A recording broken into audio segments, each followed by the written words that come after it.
What's up, everybody? We got a full house tonight. We got a ton of people in chat already. It's good to see everybody. Yeah. We are looking forward to this. This is going to be a ton of fun. I think anybody that caught the November live stream knows how much we love Found North and how much they do stuff. So let's go ahead and introduce the people on screen to chat. There's going to be a lot of faces you may not know, and then we'll go through and say hi to chat and kind of give you guys a little bit of what we're doing tonight. So first up, we've got the man himself from Found North. We've got Nick Taylor. Woo! What's up, man? What's up? My audio cut out literally the second you went live, and I was like, I hope he's not introducing me right now. And I'm just sitting there like, oh man. No, when it's live, you just gotta roll with it. Yeah, exactly, right? I was like, should I just start talking? No, I really appreciate you guys having me. I'm excited. You have three really good, although I know you guys are, I know a bunch of you are sipping on Barrel One, which is a hell of a whiskey. So you have four good single barrels in front of you, I should say. Yes, we do. And speaking of what we've got, we've also got someone that you guys may know in chat, Joe Carter, and Jess Carter is just off screen. Jess, over there. Can we see your face? Hey! There she is. and then Joe with the Maumee Valley Whiskey Society there. We've got three guests from MVWS. Joe, if you'd like to introduce everybody. Jeff, just off screen here if he wants to lean. Oh, there he is. There's Jeff. All right. And then we got Chris and Landon. And then on another screen, because we have awesome members from all around, she's about an hour away, we have Ashley in there too, also a member of the Whiskey Society. So happy to have you all here tonight. And then another name you may recognize in the chat, WJK, Billiam himself, and his lovely, much better half, Delia, are here with us to participate in the pick as well. So yeah, we got a full crowd. Bill, Delia, how you guys doing tonight? We are good. Glad to be here. Got a few different Found North barrels here. Absolutely. To try a couple of new ones. 3 new ones, in fact. Yeah. Yeah. This is going to be a lot of fun. So just to give everybody an update in chat, and we'll say hey to everybody in chat here in a second, but what we're doing tonight is we're going to be selecting a barrel. We've got 3 samples here, and it's the same base whiskey, and Nick will speak more to this as we go through, but this is the same base whiskey, just finished 3 different ways. And Nick can talk to that when we get to it, but we've got a Calvados finish, which is going to be very interesting. Muscat finish, which also should be very interesting. And we have a New Wood Char #1, which if anybody is familiar with the Found North single barrel that they released at the very beginning of their single barrel program, it's a New Wood Char #3. So we have a New Wood Char #1 here. It'll be very interesting to see how that compares. If you have one of these single barrels, it might give you a good touch point for what we're doing tonight with these 3 samples. So pour it up if you've got it. Let's say hey to some people in chat real quick, and then we'll start getting into this. Scroll to the top. Yeah. All right. Ooh, we've got the bourbon engineer coming in early. WJK's here. Yeah. Early. Matt Burns is here. Travis Robeson. Michael Newcomer. The lawnmower detective. I mean, you got to stay up on what's going on with the lawnmowers. I know. We got Mike James, Kathy Huey. Oh, Kathy, I have eaten all the granola already that you provided. It's delicious. It's gone. It doesn't last long. I can't see Kathy's name and not talk about food because she makes really good granola and really good brownies as well. We got Larry here. Cheers. Greg Johnson is here. Hey, And Greg. seeing Greg's name reminds me, we are going to do a little bit of a giveaway tonight for anybody that does want to get in a little super chat action here. We got the banner rolling. Yep. We are going to give away some samples of Found North batches 3, 4, 5, and 6. Which are amazing. My favorite is batch, what was it, 6? Yeah. Batch 6? I mean, 6 and 5 are Real I good. mean, they're all good, but 5 and 6, it's like they're elevating. And then whichever barrel we pick, you're going to get a little sample of that as well. We're going to save some for you. So you get a little sneak peek of what we picked. But yeah, so Greg is here tracking. Thank you so much. Yes, thank you. Any Greg. super chat will get you in on that. We've got Chris D's here. That name, I was gonna say Doyle, but that's not it. Dottie. No. Chris Dottie's here. It is 8 o'clock. We were gabbing it up behind the scenes a little bit. We were lost late. Track of time. We got Dave here, Knucklehead. Good to see you, man. And we got, let's see. Kathy and Greg are having a moment together in the chat. Terrence McDermott is here. Mike is here. What's up, man? Scott. Kim Scott Schwartz. Just poured batch 6. Yeah. Oh, hey, Kim. Heck yeah. Don Willis. Michael H. Paula's here. Mark is here. Heck yeah. Oh, Paula's drinking the batch 1 single barrel as well. Hey, there you go. Cheers. Tiller's Bourbon Challenge is here. What's up? Welcome aboard. Tuck is here. Jess Carter's here. Ty Gardner's here. Michael H is here. All right. Great to see you guys. Thank you Steve guys is for here. Chris P. All right. Yes. Thanks everybody for being here. So we're not going to delay. We're not going to make this thing take any longer than it has to tonight. We might have our hands cut out just trying to figure out which one of these we like the best because they are so different. Our hands cut out. That sounds painful. What did I say? You said we might have our hands cut out. That's violence. We might have our hands full and our work cut out. You guys knew where I was going with that. I like my hands. I want to keep them. All right. So we're going to pull our glasses on screen here.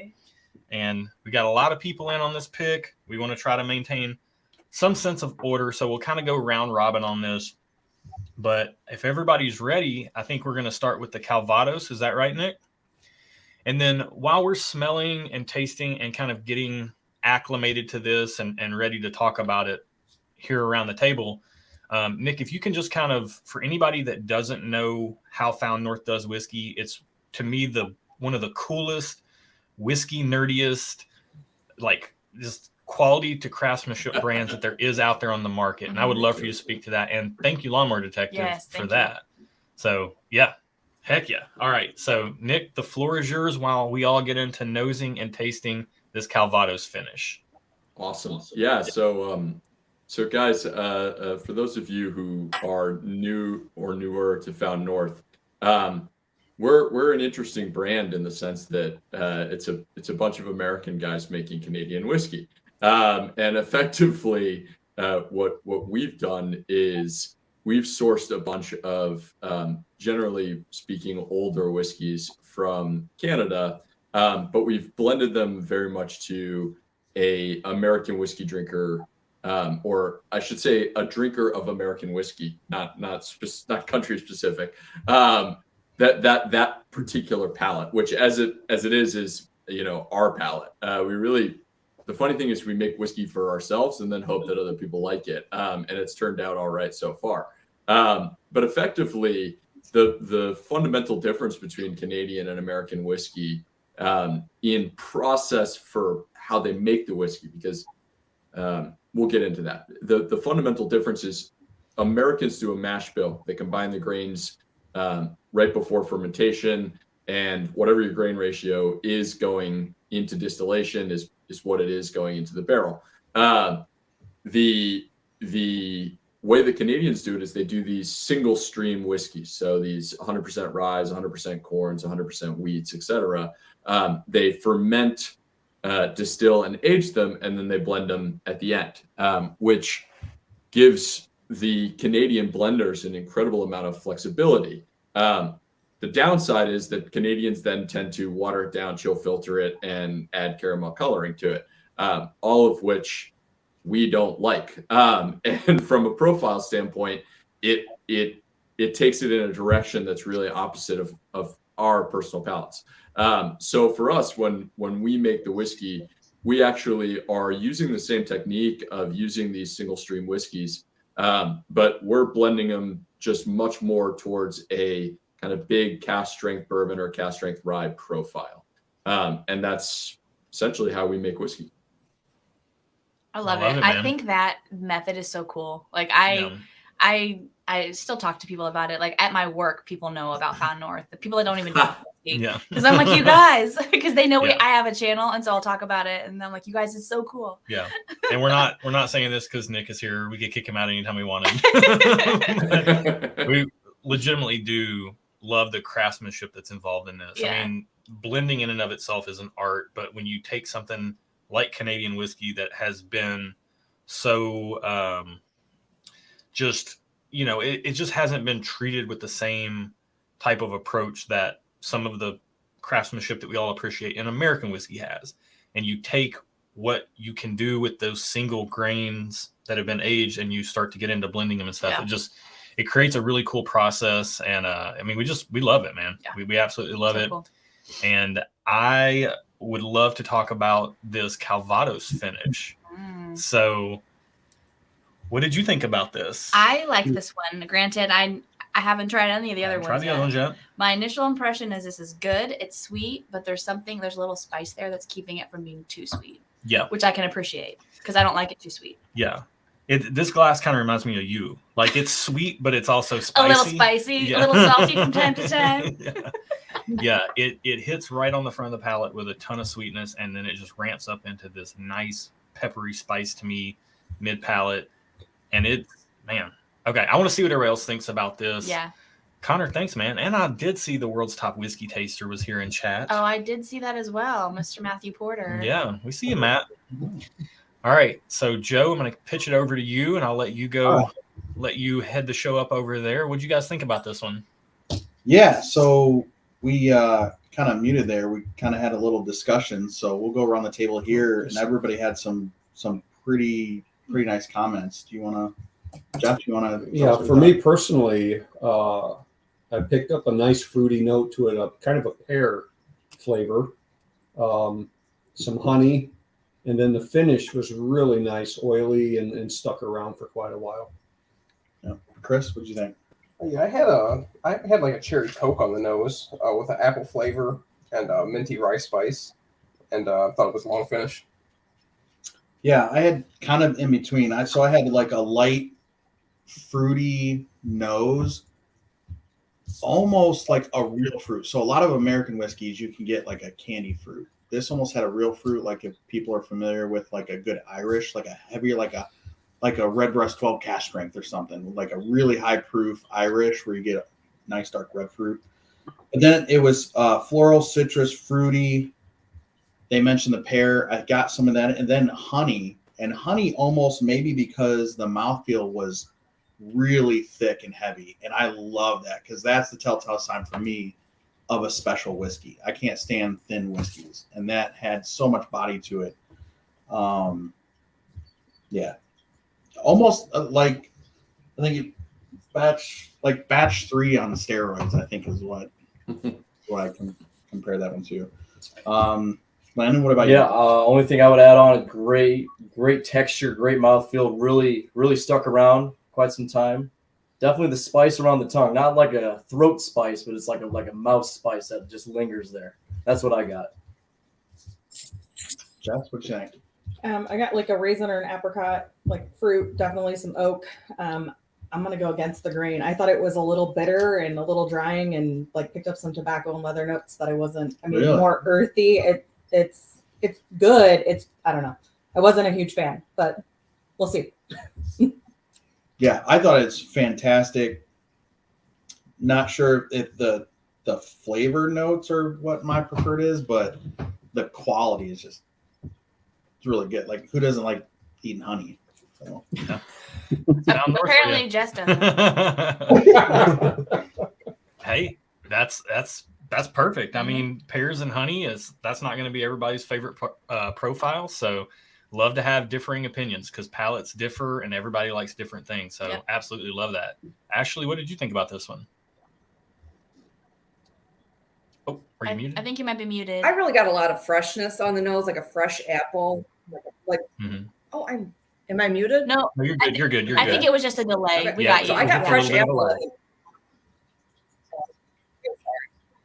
Yeah, so fresh apple on the nose, some oak and butterscotch. I thought it was great. The palate, I like peach pie, like a spiced tea. I like the finish, like a drying tea finish, which I really like. So that's a little bit different. Nice oily, long finish. I thought it was really good. Love it. Delia, Bill, what'd you guys think about this one?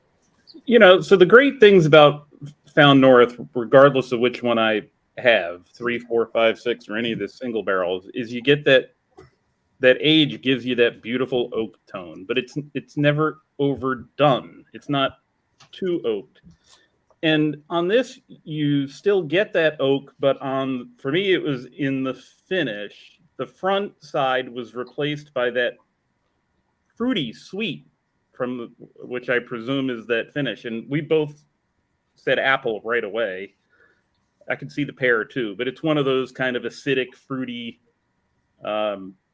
sweetness. And the rye spice is another signature of the Found North, and it's great. I thought the finish was right there too. Anything you want to add? No, I think we were very similar. It was very light on the nose, but you got that fruity sweet, and again, very different from like a candy sweet. It was really a fruity sweet. The initial taste had that fruity sweet, but then you kind of went into this really nice finish, and on the backside, like Bill said, I kind of got the oak. So a nice balance. Yeah. I love it. Yeah, when we do these types of things, we do these blind flight nights with our Patreon community. And so Calvados is an apple brandy, so it makes sense that you get the apple note. To me, when we do these blind flight nights with our Patreon community, we purposely don't throw too many notes out in the beginning. We don't ever want to put anybody on the spot, so we go first, but we also want to pitch in but not influence too much. So, but we are picking this barrel, so I didn't want to influence flavor notes. But this, to me, I grew up and there was an apple tree at my house, and if the apples fell off of the tree and then they kind of just sat there for a while, and just like the overly ripe, that's where you get those like really concentrated fruit sugars. That's what I was getting on this. And it's bright. It's got that kind of, it's just got that almost like an effervescence to it as well. But then, and then the oak on the back end, I agree with Bill, like the oak just kind of lingers, and I really like it. It's a very bright, almost refreshing glass of whiskey. Yeah. I want to highlight this. Steven says batch 6 is fantastic, and I agree. Yep. And Larry, Kathy, thank you guys for the super chats. I think we had one more in there. Jason Casarella is here. Happy to see you, man. Good to see you here. So, wow, this was really interesting on the Calvados. I knew it's an apple brandy. I tried not to go in with preconceived notions, but that was different than what I thought it would be in how lively it is on the palate. I was expecting it to be, when you're dealing with finished whiskey, sometimes the finishing can get heavy-handed, or, it depends on the person's preference as to when they pull it. And I didn't get that was too heavy-handed at all. It was a very integrated glass for me. You guys ready to get into the Muscat finish? Let's do it. Let's do it.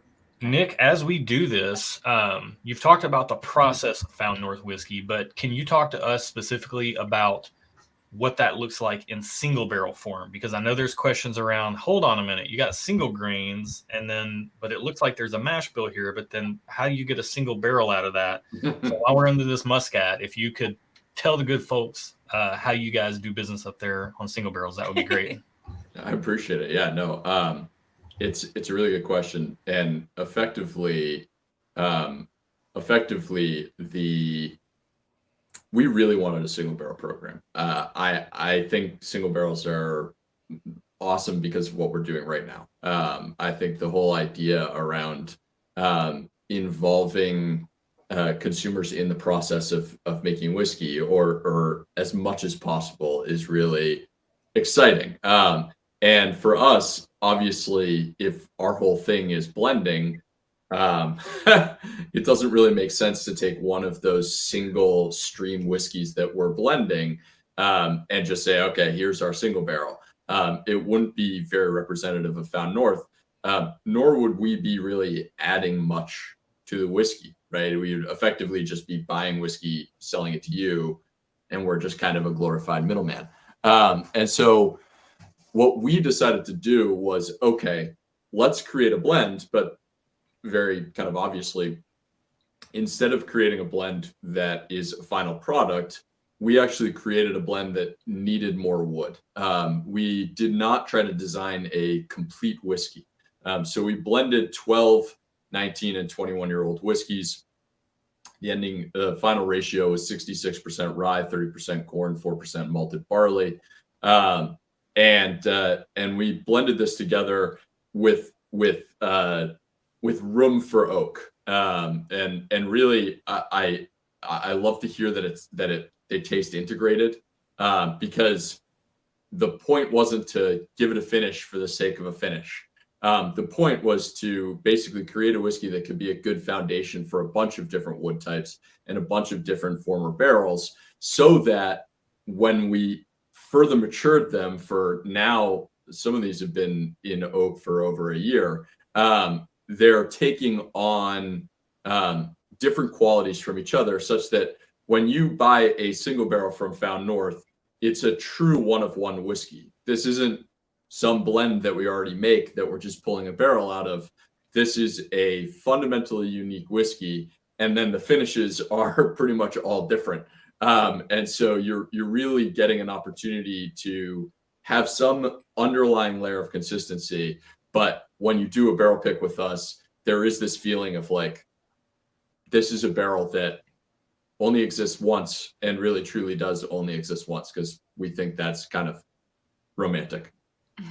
Yeah. I like it. I mean, I think, look, we're on the internet drinking and chatting about whiskey as we pick barrels. I think we all think whiskey's a little romantic. So. Fair. Matt, thanks so much, man. What is a muscat? What is muscat? I was wondering that as well. And the fact that you found 21-year-old whiskey that needed wizards. What is muscat? Muscat is it's just a very particular type of wine. And it tends to be quite sweet. But I don't want to overly sort of shape what people are expecting from the single barrel, because just to get really geeky for a second, the previous spirit really matters for one of two reasons. One, if you have a wet cask, so the Calvados was very wet cask. So the fact that everybody's tasting apples and orchard fruits makes a lot of sense, because it's really pulling in some of the previous liquid. But the other aspect that's really important is the ABV of the previous spirit, because there are really two reactions that are happening to the whiskey within the barrel. There's the water interacting with the wood, which is hydrolysis, and then there's the alcohol interacting with the wood, which is ethanolysis. So when you use a Muscat barrel, Muscat is not very high ABV. You're getting way more hydrolysis and way less ethanolysis. So when you put wood in there, when you put whiskey into that wood, you're suddenly having a much higher ABV. You're having a much more higher ABV being introduced to that wood. And so now it's doing way more ethanolysis and way less hydrolysis. So what's available for the whiskey to actually interact with has changed, which is why this one's very cool. And you guys can give your notes, and I'll if you ask me my opinion at the end about them, I will happily give it. Well, I have a thought. Okay. Because when he said that Muscat is sweet, it kind of shocked me, because this is not sweet to me. Yeah. So Aaron is very sensitive to overly sweet whiskey. I am. And while this is sweet, there is a tempered sweetness here that is, to me, very beautifully balanced. Mm-hmm. Overall, what did you think about this? Oh, I like it. And I want to do like a backwards comparison, mm-hmm. because I don't want to judge this coming off of the sweetness of this. So I like it. I think it's it's less sweet than the first one we tried, mm-hmm. which I really liked the sweetness in the first one, but I think the less sweetness is more my vibe. Yeah. I'll go ahead and, I said I wasn't going to give notes because I didn't want to influence anybody.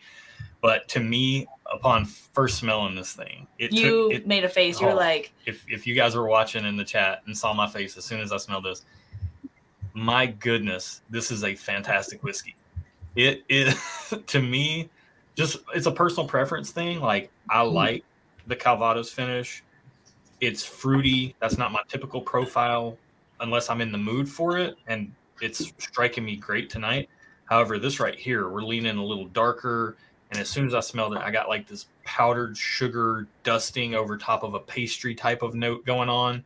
And that's like Josh's kryptonite. If he can get a powdered sugar note, he's like a goner. If you can give me powdered sugar with like a little bit of fruitiness and some fried dough, and then somehow you like rub that against a charred oak barrel, so it's got some like bits of char on it, and I can just stuff that whole thing in my mouth. That is what I love. I love this glass of whiskey. I love glass too. That's just a personal preference thing. We got to move on because Josh will talk forever. Let's go ahead and start in reverse order and give Bill and Delia a chance to talk first this time. Okay. What did you guys think about this one? And don't let Josh influence you. Yeah, don't let me influence you. Aaron, you know me better than that. I know. I'm just thinking of everyone else. Joe and Bill won't let Josh influence them, but everyone else, Josh, don't let him influence you. So, to me, when you think of Muscat, which is, as Nick said, a sweet wine, you naturally expect sweet whiskey. But it's not as sweet as A, which throws you for a little bit of a mind warp in the beginning. In fact, the finish on it is just plain more subtle than the Calvados. This is more kind of original whiskey, much closer to the original single barrel than the one with the Calvados. You get more of the rye spice, you get more of the oak, because that's kind of the original base whiskey. That Muscat just puts that, there's a little fruitiness there. It's just not as fruity as the A. There's sweetness there, there's just not as much of A, and it lets the wood and the rye spice shine a little bit more than it did in the first one. So both good, just different. How about you? Yeah, I agree. More subtle. To me, I would lean more towards the pear on this one as opposed to the apple on the other one. Definitely more rice spice. It's kind of a little mild dry on the backside, and I got that oaky charness, which is good. I think my personal preference at the moment is A. But again, you can't go wrong. So love it.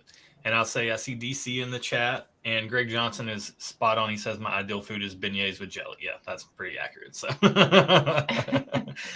right, Ashley, what did you think about this one? I like this one. I think I like the first one better, to be honest. I did get a little, some vanilla and oak on the nose. Palate, peppery spice, oaky. I got a little bit of citrus in there. And I did actually get biscuits. You may have got beignets, but I wrote biscuits. I can almost kind of chew it. I like it. Nice long peppery finish. It's good. They're both good. They're just completely different. Yeah, that's a really good point. They are both good, just very different. And going into this with those different finishing casks, you kind of know that it's going to come down to a palate preference type of thing. Joe, what did you guys think about it over there? So we had quite a bit to say about this one. Josh, I think, and Bill, you might be able to attest to this. I think the first time it's ever happened to me, I know you can't read that, but I have no tasting notes, because as soon as I nose it and taste it, I just couldn't think of any. It was so good. It just, I don't know. Take the words right out of your mouth. I think I blacked out for a minute. It was so good. Not often does that happen. Well, since you asked, Joe, I can attest that you rarely are speechless.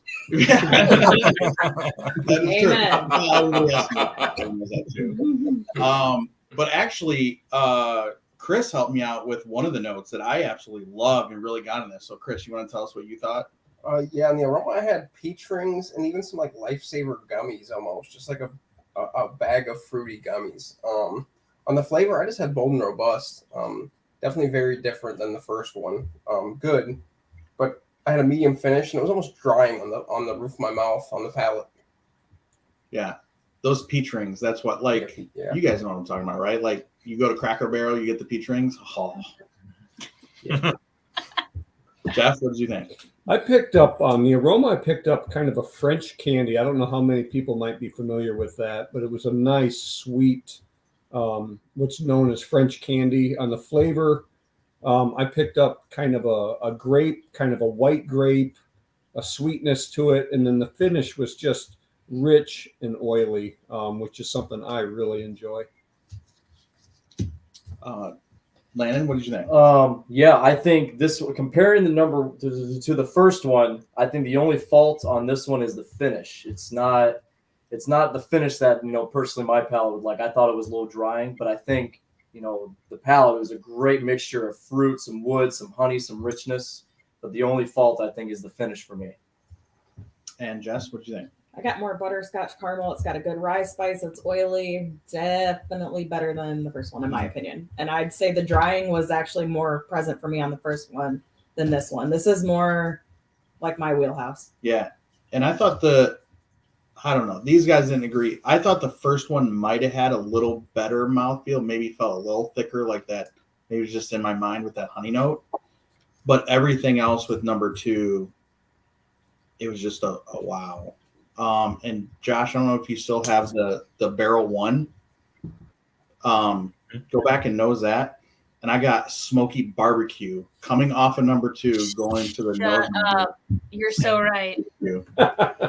Yeah, like a tangy sweet barbecue sauce kind of. I love it when whiskey reminds me of barbecue potato chips. Yeah. It's like one of my favorite things because you drink it with last night. I was beef jerky. I think Jeff said it, but he said the finish on this was rich and oily, and this is one of the most fascinating things when we do blind flight nights with our Patreon community, where we're all drinking the exact same thing at the same time. Nobody knows what it is, and we're all having different tasting notes, different experiences. There's been a lot of comments on the finish of glass 2, like it's a heavier mouthfeel. It's not as strong on the finish as glass 1.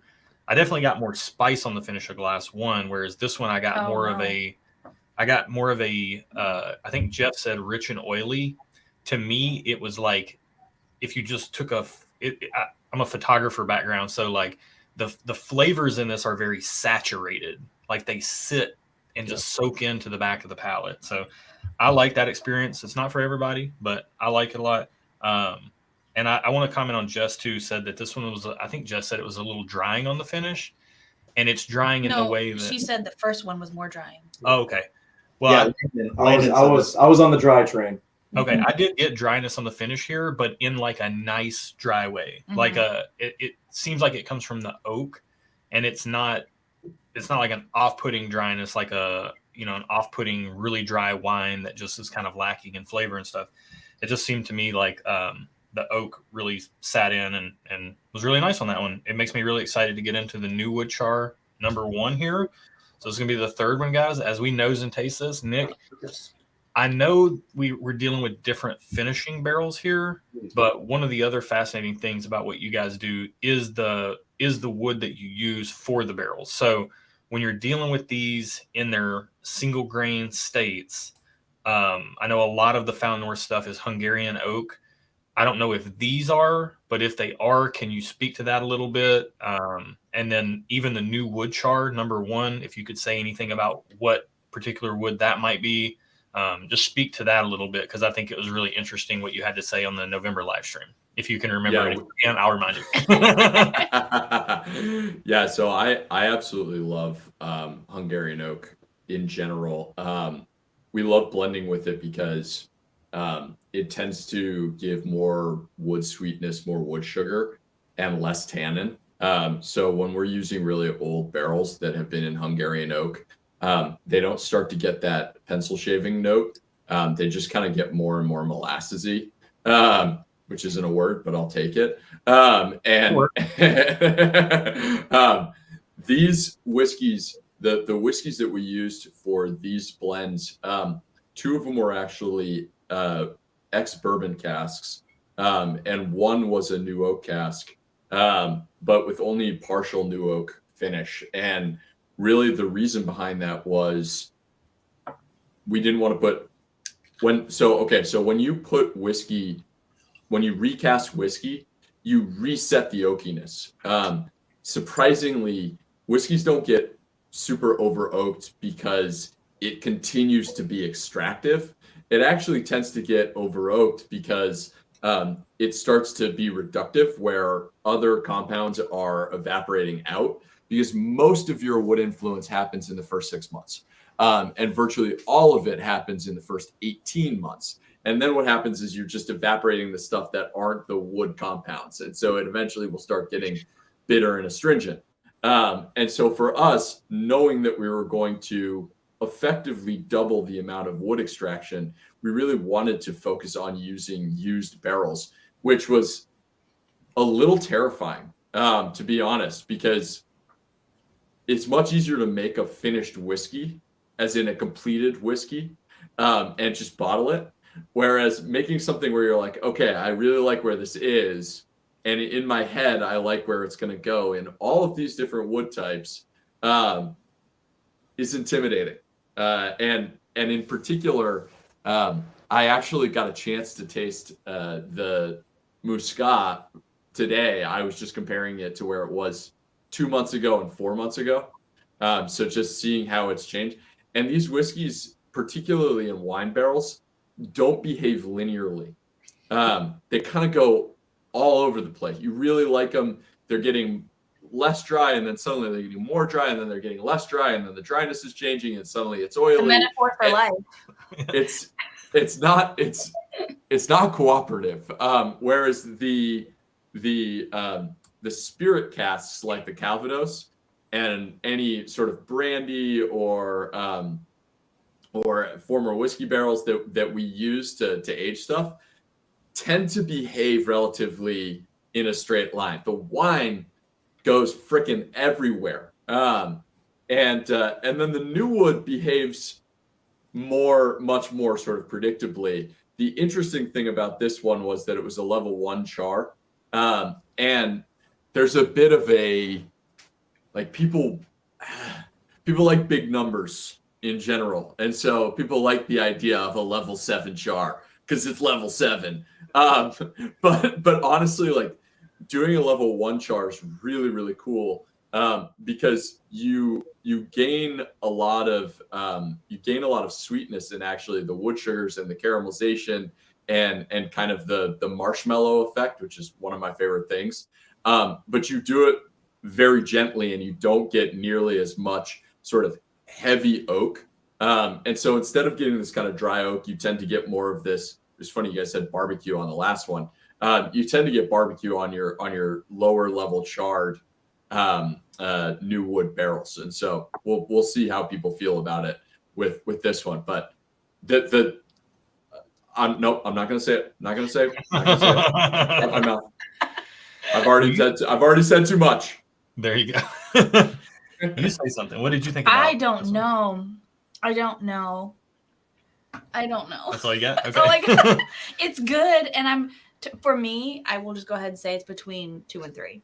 Okay. But I don't know which one. I'm torn. Well, we'll work our way back through and figure it out there. But as soon as I took a sip of this, it hit me like an incredibly sweet bourbon, and just it almost overwhelmed me with how much flavor there was immediately. Like it bust through the wall like the Kool-Aid Man, except it wasn't Kool-Aid. It was like caramel and toastiness and marshmallow and graham cracker. It's very bourbon-esque, and it's very saturated sweet with the flavors. It's a wild experience. I didn't think it was sweet at all. It's not overly sickeningly sweet, but it just has a lot of like that caramelly type of bourbony sweetness in my mind, or to my palate. But this was wild. I think I'm in the same boat as you. 2 and 3 are my front runners, but I haven't gone back to 1 yet. Yeah, I want to do a reverse. We'll work our way through it as we kind of open the floor for discussion once we finish this one. But Joe, I'll pitch it back over to you guys. What did you guys think about this one? Yeah, so we had 3 comments as a group here. One is they said it was cute that me and you tend to say the same thing. And then Bro, man. so point number two is they asked, can we get more of these samples? And then 3, Josh, do you think we could sell through 3 barrels? No,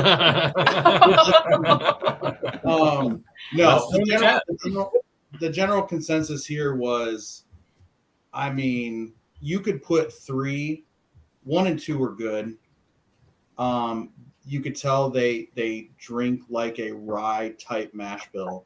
100% everybody agreed drinks like a bourbon type mash bill, even though it is an underlying rye mash bill. But you could put this, the consensus was you could put this up against any limited edition bourbon from any legacy distillery in the past couple of years. And I would dare anybody to say this isn't as good or better than a lot of the limited edition from legacy distilleries. I mean, I'll let these guys speak for it. Chris, what do you think? No on the nose. I just had caramel and brown sugar on the flavor. It's too hard to describe. It's just damn good. There you go. I like it. Sweet and to the point.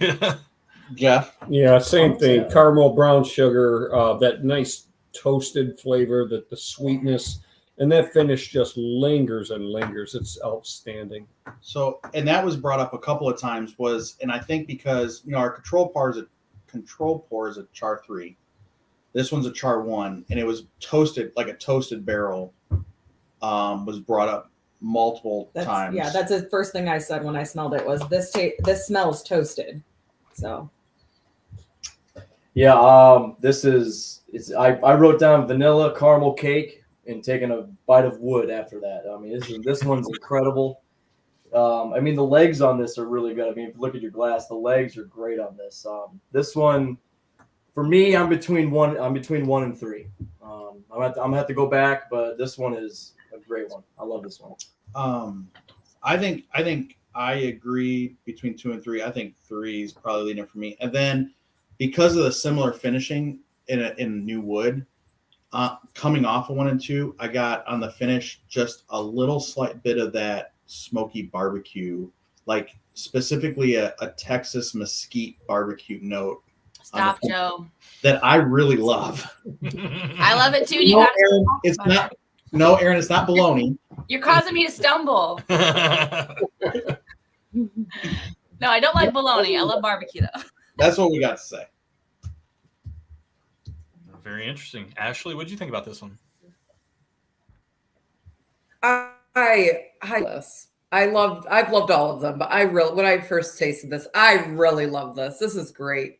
A lot of creamy caramel on the nose, oak char and palate. I also got mesquite on the finish, and I wrote that down, so it's true. I think it's really there. It's wonderful. I think between 1 and 3 are my 2 favorites right now. Nice. Delia, Bill, what did you guys think about this one? Well, my first sip, I got like a tea flavor out of it, and it has kind of a Kentucky hug that the other 2 don't have. Mm-hmm. I didn't get a whole lot of sweetness. And thank you, Joe, for saying it's like a classic bourbon, because I'm talking to Bill and I was like, oh, it's like a classic bourbon. And he's like, it's a rye. It can't be a classic bourbon. I was like, well, okay. You could fool me. Yeah, I mean, it did not come across as a bourbon to me, and it didn't come across as particularly sweet. I'm with Aaron. I don't know where Josh got all that crazy sweetness from. It didn't come across very sweet to me. It's very good, and Jess, your toasted comment I think is spot on. It comes across as a very good quality toasted whiskey, and the finish on it forever. Yeah, the finish does last an eternity, which is kind of amazing. I'm still tasting it right now. Yeah, so this is wild. So for the chat's benefit, when we were talking about how we were going to handle this tonight, we were wait. Scott wants to know when can he just give us his money? They're coming. The wild thing about this when we were setting this up is like, okay, how are we going to go through this? And I asked Nick, like, what progression should we go through? And it makes perfect sense now. It makes 100% perfect sense. We started with probably the lighter, more refreshing, effervescent profile. We went a little darker and heavier handed with the Muscat, and then we went, I don't even know where we went on this. Yeah. Yeah. This is just an enveloping experience. This will be really interesting to work through. I don't know right now, chat, if you guys have questions, if there's any questions that you have that you want to pitch out, that you want Nick to field, or you have questions for any of us. I have made my decision, so I can monitor the chat while everyone else is thinking. So, Nick, I think one question that would be interesting to answer for everybody, because the concept of single barrels here is obviously different than the American whiskey single barrels, and the fact that these are all the same proof, right? When you get, am I wrong? I thought they were. Maybe they're close. They tend to be close. Yeah. Where, if you get a single barrel from most, classic Kentucky distilleries, they can vary greatly. These all say 109. These are all like 109, if I recall, right? If they say 109, then Phil, my valiant Phil, may have printed the single barrel one and then changed the thing on all of them, because some of these, like the Muscat, hasn't even been proofed yet. I don't know what the proof is. But that being said, we haven't had anything come out outside of the 110 to 118 range. Everything's kind of in that 109 to 118 range. We have had some variants. The interesting thing has been that it all started at, I think, around 112. So we've had a few go up 4 or 5 proof points, and we've had a few go down 3 or 4 proof points. Well, I'll tell you what, Nick, if any of these are over that like 110 proof point, they drink phenomenally for those. All 3 are. I'm almost positive all 3 are. Actually, I think all 3 of these are high proof ones for us. I mean, I think everybody can agree. You could tell they're higher proof. Yeah. But when I'm thinking of like a 114, 115, 118 proof, none of these drink. These drink so well rounded that I believe the Calvados is 117.4, and the no way it drinks anywhere near that. Newwood Char number 1 is 115.2, and I think the Muscat is close to 115. Yeah, they don't drink that high. I know, it's ridiculous. Yeah, they don't drink. We don't make whiskey that drinks its proof. I don't understand why, but it never does. It's wild. And if Matt's still watching, there you go for Matt Madness, because nobody will guess the proof. Also, I will say, and I said this in the private chat, but I'll say it on the broadcast. Y'all's notes are righteous. I mean, holy cow, you guys hit it on the head. It looks, your collective notes look like my notes for each barrel. If the third one doesn't have a mesquite finish, then I've never tasted any mesquite bar. Like, I get mesquite 1,000%. I was 100% on board with that. And I also think it drinks like a bourbon. Mm-hmm. Yeah. The wild thing about this is that I just tasted back through them starting with a Newwood Char number 1 and went back to the Calvados, and these are all just fantastic. It really does come down to personal preference. There's not a bad choice in the bunch. So they are. I think I don't know if anybody else is picking this up, but coming off of the Newwood Char 1 back to the Muscat, which prior was my leading, it almost feels a little thinner now coming off, and I think it might be that Texas barbecue note is just overpowering it, and it's coming off a little thinner now. The third one, just to be very clear, I put the third one last very much for a reason. Josh kind of nailed it. The first one, the Calvados, is super approachable. It's really easy to go from that to the next whiskey. I put the Muscat in second because it's very much I personally think it's very much a rye drinker's rye. It is more, I think it's more linear with the rye spice across the whole palate. And then 3 is such a, like, you just kind of landed in a pile of pillows. It just kind of just completely encircles you. And when you try, I find it difficult to actually go back to the other ones. I really do. Not that it's necessarily my favorite. I just think we drank them in a direction for a reason. It's difficult to go back to them, even though as good as they are.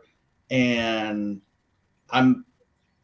it's no joke. Whichever one we pick, whatever happens to the other 2 barrels, I want to find those bottles.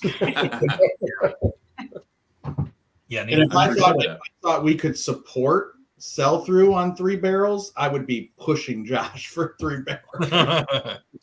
So speaking of, that's a great segue here to Experience Whiskey Old Guy Barry in the chat. Thanks for joining in tonight, man. He said, how was it distributed? Half to Maumee Valley Whiskey Society, half to Stuff and Whiskey. What's the approximate bottle yield? So Nick's already told us bottle yield on these. I mean, we're doing a half a barrel, so where it's going to be 120 to 140-ish bottles or so. I mean, you're filling up an entire barrel, right, Nick? Like you're taking. Yes, there's no angel share, right? Well, there is. Actually, there's a ton of angel share right off the bat, but relative to something that's been, when you top it back off, you're starting at square one again. So we only have, a year of angel share rather than 20 years of angel share. Right, for sure. So there's that. And then it'll be distributed through our Patreon. And then for Maumee Valley Whiskey Society, Joe and Jess will be, they've got their people there. We have a tiered system that's kind of very similar. It's very aligned, and we'll just roll it out to each tier every hour on the hour, like we've done all of our barrel picks so far. Like at the same time. So like our top tiers and their top tiers, we'll get it at the same hour. Yeah. And then we'll go to the next tiers, each of us. And it will be through an online retailer, so everybody will have access to it, provided they ship to your state. I don't even know if they ship to our state. So we might have to work something out to be able to get our own barrel. But that's, we're willing to do that just because we want to be able to provide you guys with this. And yeah, these are really fantastic. Yeah. I did want to make a comment real quick. The first single barrel that got released under Found North. I'm sorry. That's really funny. Thanks, Michael, for making me laugh. So the new char number 3 that you guys released as your first single barrel, I 100% see why you chose that, because there's this decadent butterscotchiness to it. I freaking love this one. But the char number 3. I don't know that I don't prefer the char number 1 more. Just personal preference. They're different. They're different for sure, but they're both equally as good, which is just a testament to the fact that you guys can release 2 whiskeys of that caliber, much less to have us, sitting here trying to decide between these 3. Very, very interesting stuff. So Nick, sorry, go ahead. I've got one other unrelated question. So other single barrels that you released this year, the other 2 I happen to have here are the Benny's pick and the Nash and Journey pick. And this Benny's pick, by the way, is pretty good. Are these the same char number 3 as the first one that you released, or different amount of aging? So basically the char 3s all had that. We had a feeling, we had an instinct that char 3 would be really good. And so there are only so many barrel types. The other thing I would say is buying barrels isn't like going to IKEA. You can't just kind of go, I'll take one of those and one of these and one of those and one of these.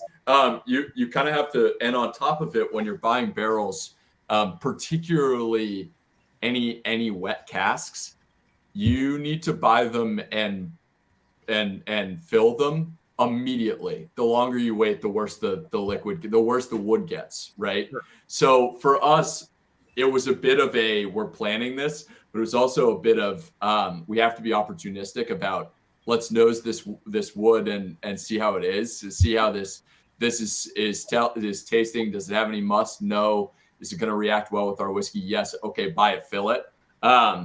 And char level 3 was something that we felt most secure about. So we ended up doing 3 of them, and we pulled them all at different times so that they would all have some level of difference. Although, to be completely honest with you, we didn't need to.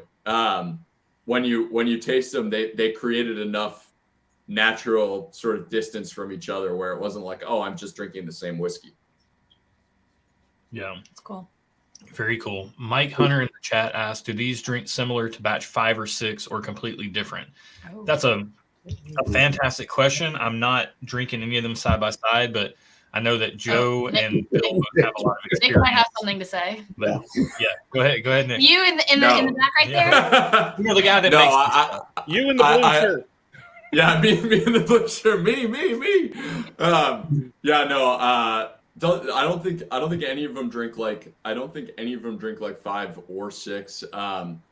God, you could really stretch it and maybe say the third one drinks a little like 5 because of the new wood influence. But honestly, I wouldn't say that. I would say somebody nailed it earlier. I think the Muscat drinks like a jacked up version of batch 3. Mm-hmm. Yeah. That was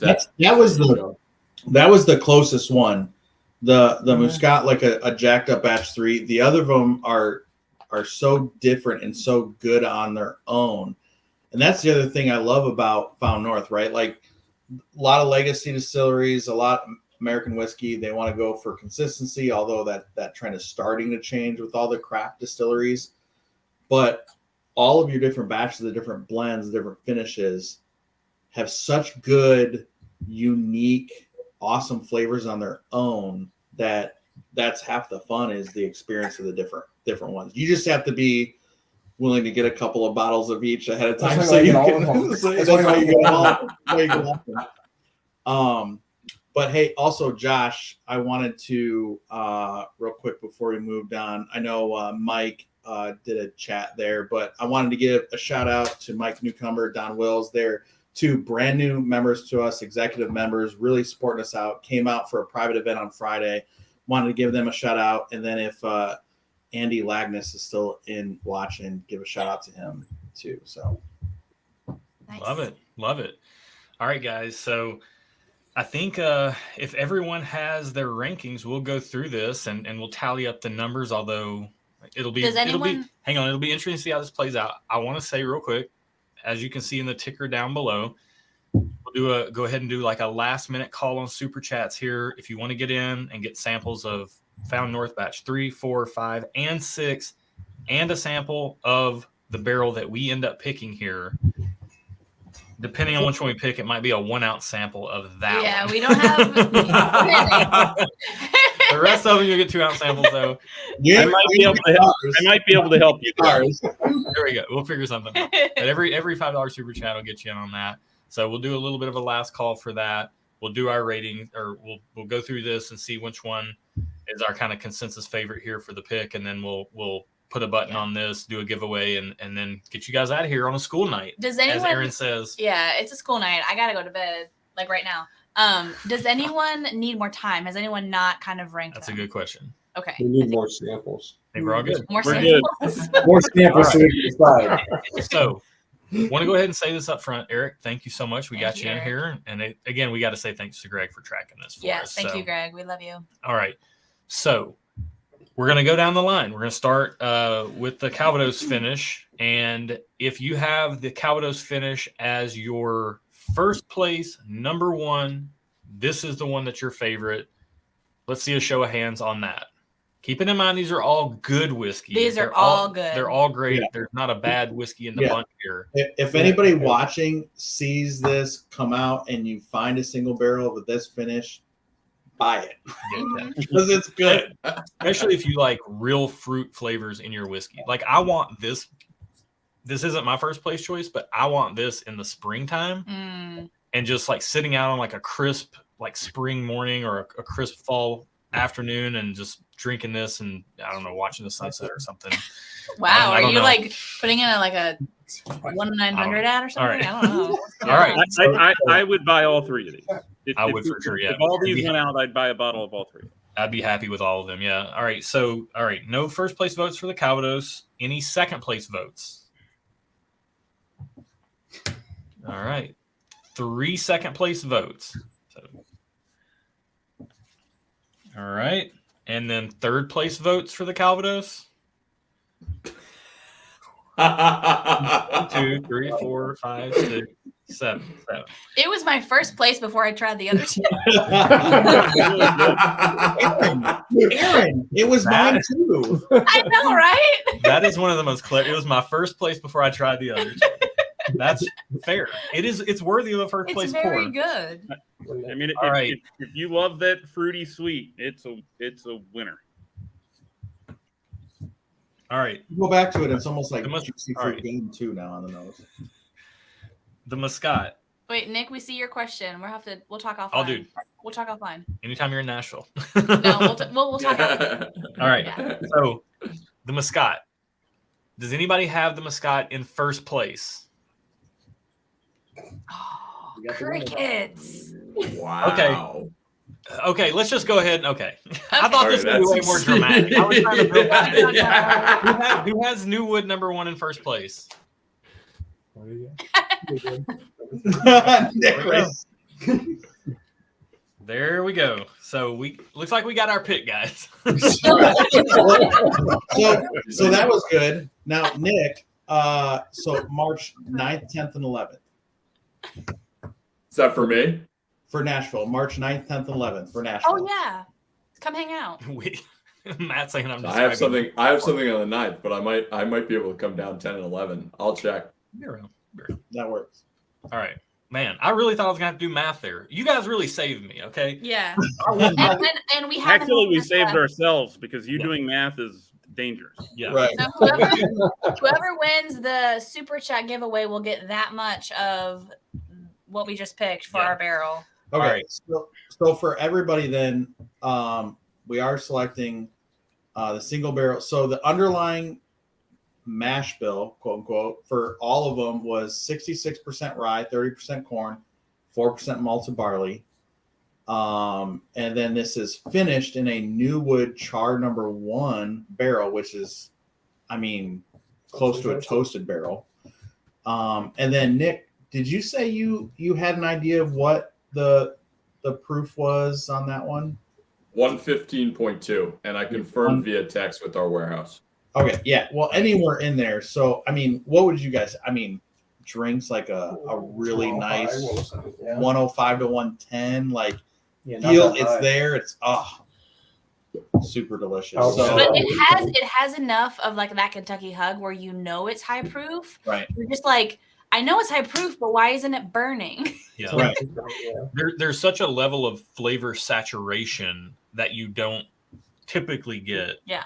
And to me, this is just, you wouldn't, I don't think you would know that it was a quote unquote rye mash bill because it's not a mash bill. It's a blend bill or whatever you want to call it. Like it brings in so much sweetness from that Newwood Char that, yeah, I mean, that's just flat out good whiskey. I'd say if you like toasted barrel stuff, we always try to speak to this because not every pick is for everybody. Correct. Yeah. But if you've tried toasted barrel, double oak stuff, if you like that toastiness, that extra level of sweetness that you get from it, but it's not too sweet. I do have to say that because as a person who does not like super sweet bourbon, this is not too sweet at all, and I really enjoyed it. Yeah. Yeah. And it's not overly fake sugar sweet, and then.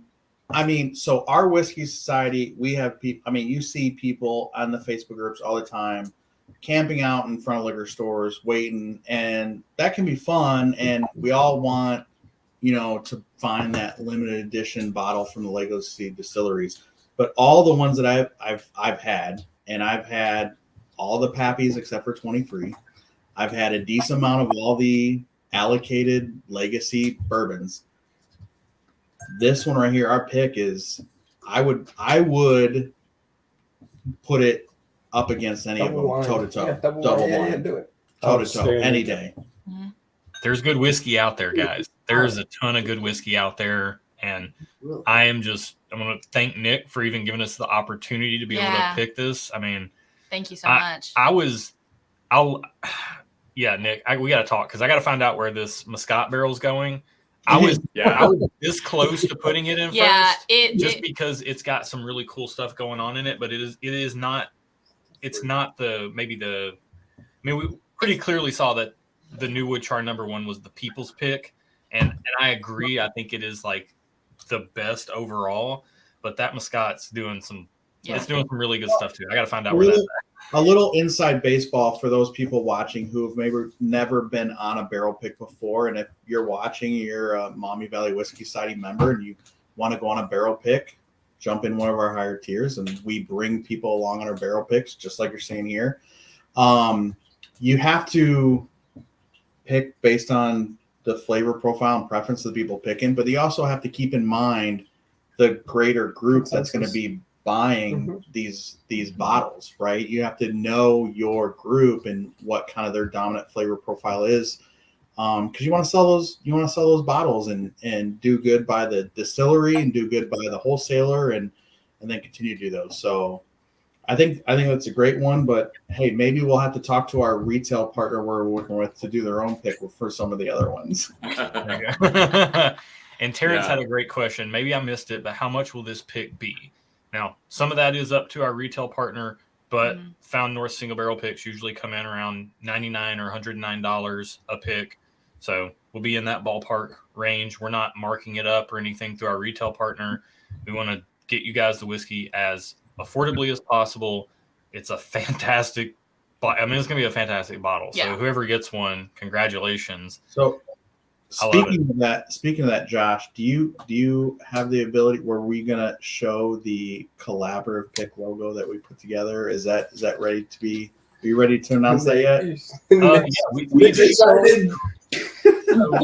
For those that are maybe watching from the Maumee Valley Whiskey Society that aren't as familiar with Stuff and Whiskey, or those watching from the Stuff and Whiskey side that don't know the Maumee Valley Whiskey Society, but maybe know Joe's name in chat and Jess's name in chat.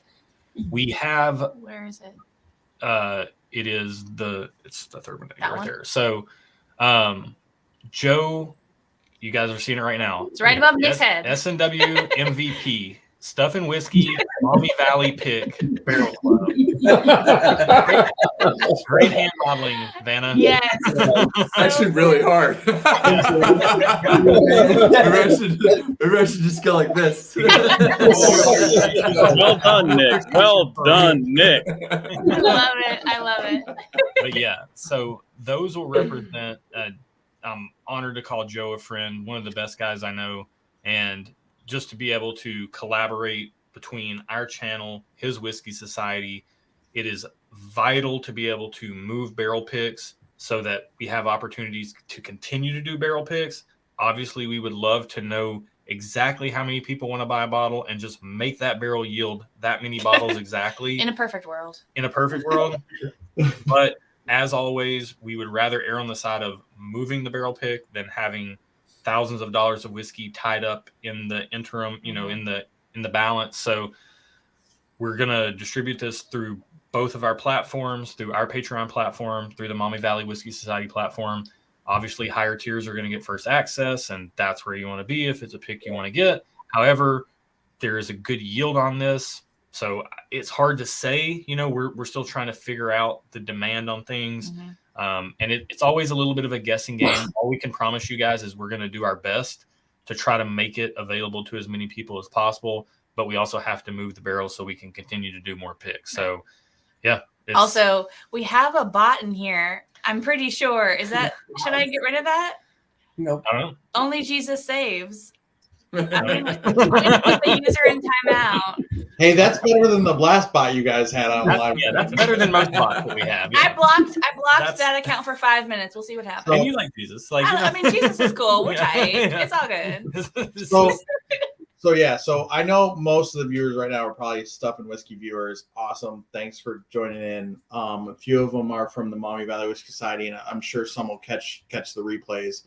But we have a couple of collaborative picks. If you've checked the Facebook group, you've seen that. We have a couple of collaborative picks lined up with Josh and Aaron with Stuff and Whiskey.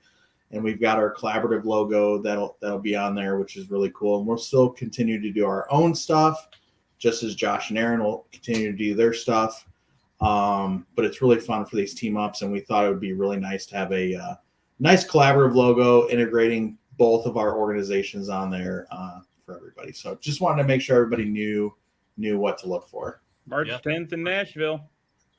Yeah. FYI, just a fun little FYI. One of the 2 barrels that didn't get picked may become a Found North mailing list only release. That's how we did barrel 1. Nice. Oh, There's a hey. chance. There's a debate right now. I'm down I with will that. say the Muscat barrel is Sammy, our director of whiskey innovation. Coolest job title ever. Sammy's favorite barrel is the Muscat, and it's one of my favorite. And so he's pushing pretty hard to make that more broadly available. The last one sold out in 12 minutes. So Okay, so Nick here, what did they just go to your website to sign up for your newsletter? How if do you they go to our homepage, foundnorthwhiskey.com, and you go to the bottom, you can sign up for it. And pay attention to those times. Be ready at those times. And be ready 5 minutes after the time, because sometimes MailChimp doesn't work and it pisses everyone off. Just keep watching, keep hitting refresh. I'm down for that to go mailing list. I want that one as well. We're thinking about it. We really are thinking about it. We're going to do another one soon, and it's a hot debate as to which one to pick. Yeah. Well, I think you got some customers here, Nick, if you do it. I appreciate it. Thank you, guys.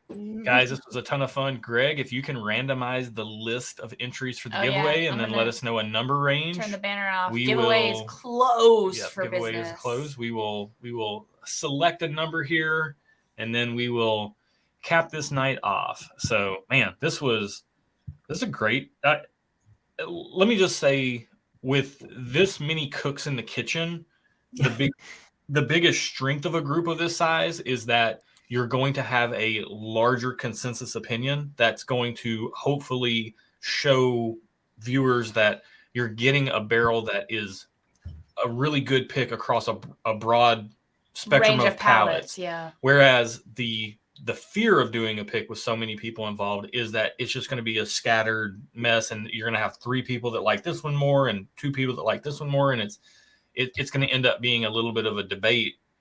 And that's what I thought. That's why I was tallying numbers in the beginning.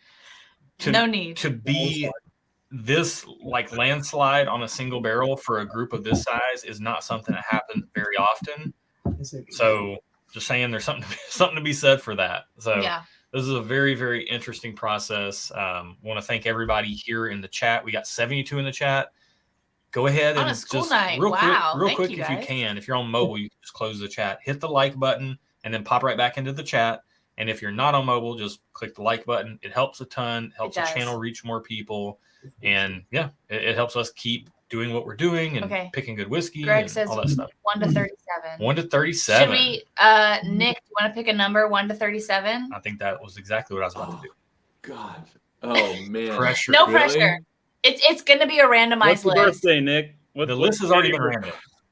I'm gonna go. Okay, I'm gonna go with 29 because yesterday was the 29th and it was my wedding anniversary. So